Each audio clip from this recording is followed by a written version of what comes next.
আসসালামু আলাইকুম, সবাই কেমন আছেন? আজকে একটা আপডেট ভিডিও নিয়ে আসলাম আপনাদের মাঝে এবং কিছু পরামর্শ দিব এই জন্য আসলাম। যদি কারো ভালো লাগে তাহলে পরামর্শটা গ্রহণ করবেন। এই যে দেখছেন আমি নতুন করে ছাগলের জায়গাটা ঘিরে দিয়েছি। আর আমাদের সবসময় একটা জিনিস মাথায় রাখা উচিত যে আমরা যাই কিছু করি আমাদের পুঁজি অনুযায়ী কাজ করা উচিত। কে কি বলল সেটা দেখার সময় নেই।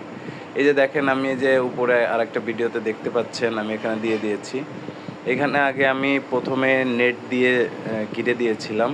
পরে এটা প্রায় ৭-৮ মাস বা ১০ মাসের মতো ছিল। তো এটা আস্তে, আস্তে নষ্ট হয়ে যাচ্ছিল। আরও কিছুদিন যাইতো। পরে আমি চিন্তা করলাম আমি অল্প খরচে কিভাবে আমি এটাকে আবার ঠিকঠাক মতো করতে পারি যাতে আগামী হয়তো ২-৩ বছর আর হাত দেওয়া না লাগবে। তো আল্লাহর রহমতে ইনশাআল্লাহ আমি এই যে দেখতে পাচ্ছেন আপনারা আগে কিরকম ছিল আর এখন কিরকম আপনারা নিজেরাই দেখতে পাচ্ছেন। দেখলে বুঝবেন। আমি পুরার জায়গাটা আমি এই সিমেন্টের খুঁটি ব্যবহার করেছি এবং বাঁশের মোটা চটা উঠাইয়া ওইটা দিয়ে আপনার টিন দিয়ে চারপাশটা ঘিরে দিয়েছি। এই দেখেন কত সুন্দর দেখা যাচ্ছে এবং ছাগলগুলা এখন বের হইতে পারে না। তো এরকম টেকনিক খা মানে টেকনিক করে ছাড়া আপনারা যত কিছুই করেন একটা সময় যেয়ে দেখবেন আপনার লাভের থেকে খরচ বেশি হয়ে যাচ্ছে।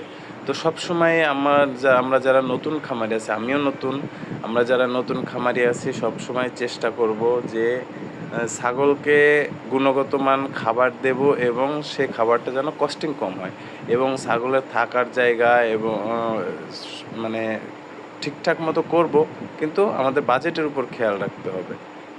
আমি এই যে করছি দেখেন মাশাআল্লাহ, কেউ খারাপ বলতে পারবে না। আর আমাকে বললেও কিছু আসে যায় না। কারণ আমার মনে যেটা হয়েছে আমি সেটাই করেছি।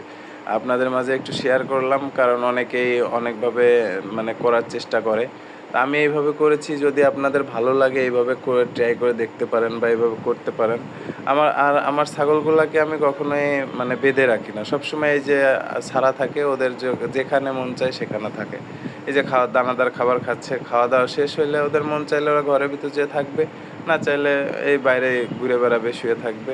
আমার এই টিনটা দিয়ে তো অনেক উপকার হইছে। আগে ছাগল সবসময় খেয়াল রাখতে হতো কোনটা কোন দিক দিয়ে বের হয়ে যায়।